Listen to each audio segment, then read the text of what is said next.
Hey guys, I hope you're enjoying your week. I just want to go over some lighting. So, we've done lighting in your previous class, but I want to do a little bit of a recap and show you what light linking is. I'm just going to create a plane and a cube and give them a color so we can kind of see. I'll do a blend and we'll make it. Of course, my computer is the same as in the labs, so hopefully, there we go. I'll also adjust the accessibility. Anyway, let's do a little green. Hit OK, not revert. There we go. We're done. That is very vibrant. There we go. And then I'll do a cube, just so we can see a little bit more of where the lighting is coming from. Okay, so I'm actually in the rendering dropdown. There's not a lot of difference for lighting, but there is lighting and shading here. Material attributes, it just goes to our standard attributes. Assign new material, same thing as when we right mouse click and hold. We will get into some of the light linking. There's also some texturing. Transfer maps are when we bake on, so like that bump map, you can what's called bake it on so that it looks like we have those bumps without having it be on our texture, and it's kind of just permanently on our object. But that's beside the point. So if we go to create, we have lights. Now, we've looked at all these again before. An ambient light is generally what we use to do that bounce lighting. It's not going to be your main source of light, but it is going to help accent. So let's say I had my cube. Let me give the cube a color too. I'll do a Lambert so that one's matte versus the blend. Let's do just like a pale blue. Okay, so without my ambient light, let's take a look at what this looks like. Okay, so our default Maya lighting, you can see there's a light and the shadow here. Nothing is actually casting a shadow. I can save my render image with this keep image right here, and you'll see then my bottom becomes like a slider. So I'll just minimize this. Now, if I create lights, ambient light, I can put this light and I can make it whatever color I want, but we can just leave it as white. And now you can see, let me zoom in a little bit, you can see I've got this strong highlight, right? It wasn't there before. Now the light's affecting a lot more. It lit the side of this as well, but I'm getting this strong highlight, okay? So generally we use it for kind of creating the highlight. The further away from our object, I don't think I saved that last one, but the highlight's going to go away and the lighting is going to kind of diminish. So our ambient light, again, any light that we use, we can go into our attribute editor.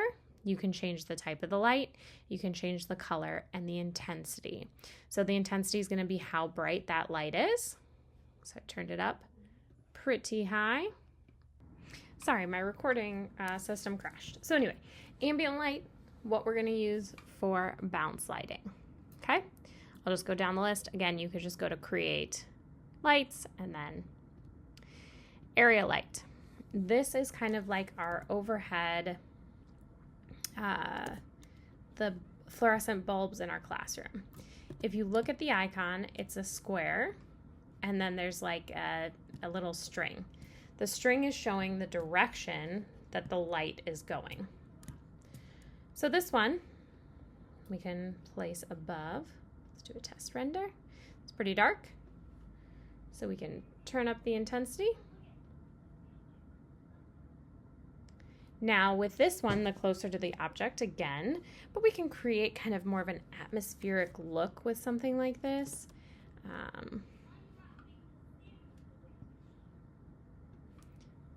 And you can always push it past. So like 10 is the highest for the intensity. You can always input a number. So let's see if this blows it out, but here's 50. Okay. You might want to use multiple area lights if you're doing kind of like a classroom or something like that. Again, when you're mixing lights, so if I'm trying to light my scene a certain way, one tip that I have that I use, let's say I want an ambient light too, something like that. Even if I know I want all these lights to be realistic, I generally give them some sort of crazy color, because then I can see exactly what each light is doing in a render. So you're able to tell, I mean, this is a blue cube, but because I have that kind of neon ambient light, it's going crazy against the area light that's making it, you know. So I made little Beetlejuice. I like to mix the colors so I can kind of see as you're going along. Just a little tip that I do. You can use shadows. There's ray trace and depth map. Depth map is going to be our best go-to for Maya software rendering, which we can use for this. I will talk later a little bit more about Arnold rendering. If you want to use Arnold rendering, you're welcome to. But for this, you can turn up the resolution of the shadow. Again, you can change the shadow color if you want. If you have more of a yellow light, you might want to add a little bit of purple into your black. Just working with complementary colors is nice between the light and the shadow. So now you can see it's casting a shadow around it. A lot of these attributes you can adjust. I would tend to leave them as they are. Let's see our fog shadow intensity. It really, yeah, it doesn't really change a lot here. I'll show you in some of the other ones though. All right, so area light, light coming from an area, this square area. Decay rate is something you can explore. That is how far away from the light source do you want the light to start fading. So right now, let me get a little closer. I'm actually going to move my, we'll do this.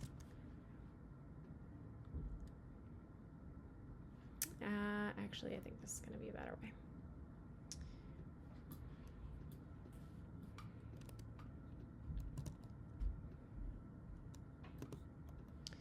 So I'm going to put this over here.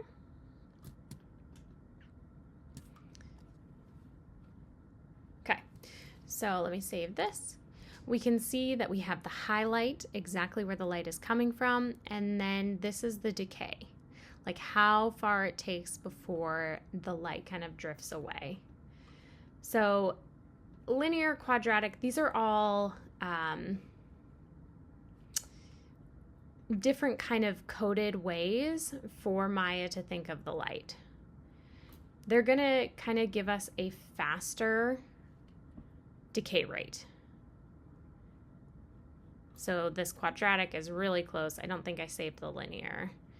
And then cubic. Cubic looks, even smaller. Okay, so again, how quickly do you want the light to decay? There's a lot of freedom. You guys get to decide. I mean, with your midterm, you can kind of pick, set an interesting mood. All right, so let's bring this back down. Okay, let's do, what's next? A point light. Again, all of these are very descriptive. Light coming from a point in space. I would use, point light as kind of my go-to light. This one can kind of represent a light bulb or a light fixture. So if you were making a lamp or you want lamp lighting, you can tell from the icon, even though it's super tiny, it's this little like circle with lines going in all directions. So like the area light only had light shining in one direction. The point light, it shines in all directions. Okay, we're able to still get that highlight. If you wanted to use that ambient light to make the highlight in two spots, you know, like sometimes I think of like the cutesy eyeballs. If you wanted your character's eyes to really glisten, you could put a couple ambient lights in there with a point light to light their face. All right, we have the same kind of things, same shadows, light effects.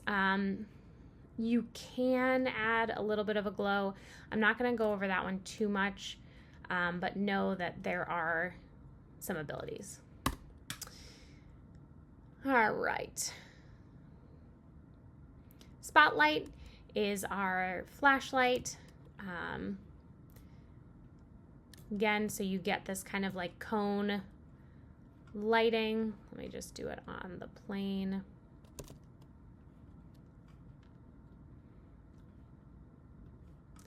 Apparently I have too strong of an angle here. We'll get there. All right, so this is our spotlight, okay? If we change the cone angle, and you can always look right here, this is showing you what the actual light kind of would represent, and this is the shape that it's going to cast on your floor. So you can increase the cone angle, aka like how wide it is. You'll see the icon changes size. The penumbra angle, how feathered do you want that edge to be? And the drop off is how far out do you want that light to go? So, and again, you can put in numbers. You don't have to just slide, but we can make it a bigger, smaller, more feathered light. Okay. Now, if I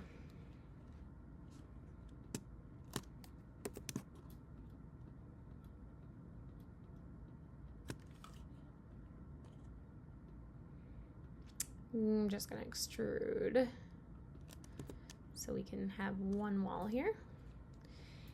If I look at this light from the side, and I can turn on my resolution gate to see more of what we're looking at here, I'm not actually seeing that cone of light. I just see the spot wherever it hits.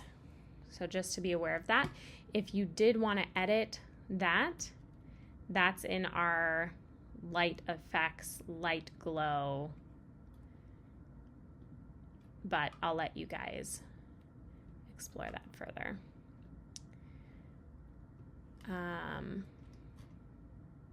Okay. Create, spotlight, directional. Directional is the sun. Light coming from a direction. It does not matter where this icon is. It matters the way it's rotated and the way it's facing. Oops. Well, you could use that one too, but let me get my cube back here.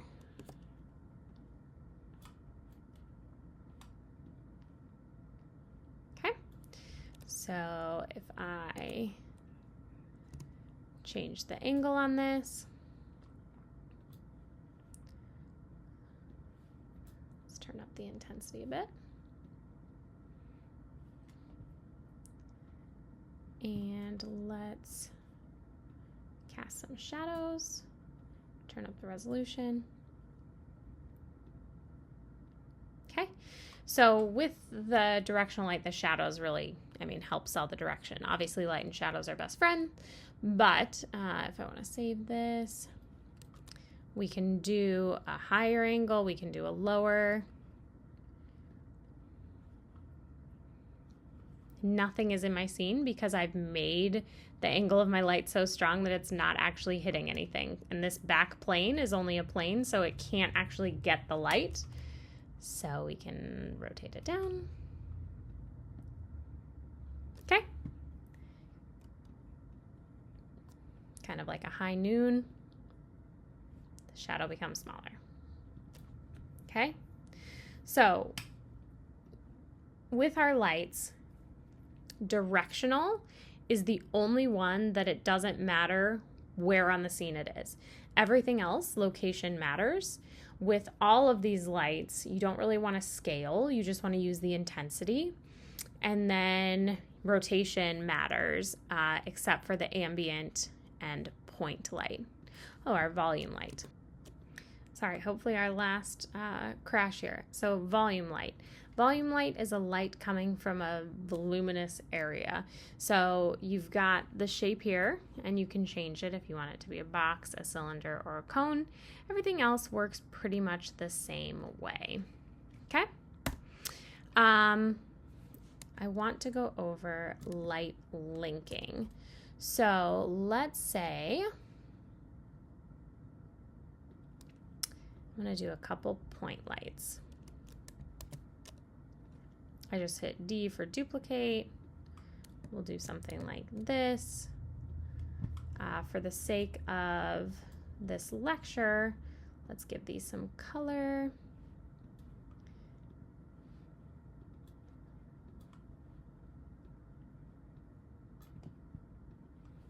Let's see what we got. All right, so I've got a pink and a yellow light.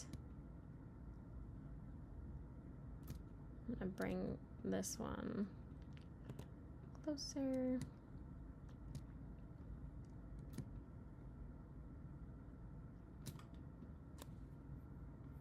All right, so we can see the pink is kind of reflecting here. We've got yellow there and there. Actually, let me save it. Okay, we got something like this. We have what's called light linking. So in your scene, you might not want each light to affect both objects. So let's say I just actually, this point light 2, the yellow one, I only want it really on the cube. Well, we can go into our, so make sure you're in the rendering drop down. And then we have a light linking editor. And you can choose if you want it to be light-centric, light-centric or object-centric. If you do light-centric, lights are over here, it's over there. So you're gonna say, okay, I want my plane to have everything, which it already does. But or what did I say? I only want point light 1 on the plane. So on my plane, see how I just click. You can click to select, click to deselect. I will only have the point light 1 affecting the plane. And let's say I'll only have point light 2 affecting the cube. Okay, so now that yellow light is only on the cube and the red is only on the plane. As a reminder, this is what it was before. Okay, so this is a really cool tool that you can use. And again, get into the colors, you know, get your realistic lighting, and then from there, add these kind of little details how you want them to be. Like, oh, my character has red hair. It would be really cool if there was just a highlight of red coming because the sunlight is shining in my scene. All right, then for homework, to show that you watched this video, I would like for you to create a scene. You can use a cube as your background if you want, but try to have multiple sides so we're not seeing the viewport background. Up to you though, you can use a plane just in the viewport, it's fine. You will need a ground plane, so create a ground plane. Create, you know, if you want to extrude, however you want to do it, but create a couple of walls. And then I want to see a cube and a sphere. You can choose whatever size you want to make these, and a cone. So we'll do these 3 shapes, a cube, a sphere, and a cone. I want you to give a color to the plane, the sphere, the cube, and the cone. All of these should have a color. And then I want you to create an interesting lighting setup, whatever you want it to be, but cast shadows and use colors with your light. And I'd like for you to light link. So again, we're just gonna go into lighting and shading and use our light linking editor. Light link at least one of your lights. So have it only affect certain objects. Okay, and then you'll just submit that Maya file and that'll show me that you've watched this lecture. So again, create a plane, or multiple planes so that you don't see the viewport background, or if you want to create a cube to create your scene, however you want to do it. But then create a cube, a sphere, and a cone. Give everything a base color. Set up at least 2 lights. Why not go for some more though? And use light linking on one of your shapes. Then submit that Maya file and it will count for this homework. Again, I also want to encourage you to look at the light fog. When you kind of select it, again, you'll click this option next to it and that will kind of turn it on. It's not going to be crazy in this scene where we're doing just base shapes and we don't have a lot going on, but you can definitely use it in your midterm scene. And then you can always go back over to our default light to get back to it. You can change the fog type, the intensity, you can really crank it up. Okay, let me know if you have any questions, and I look forward to seeing this little mini Maya assignment and your midterm on the 7th.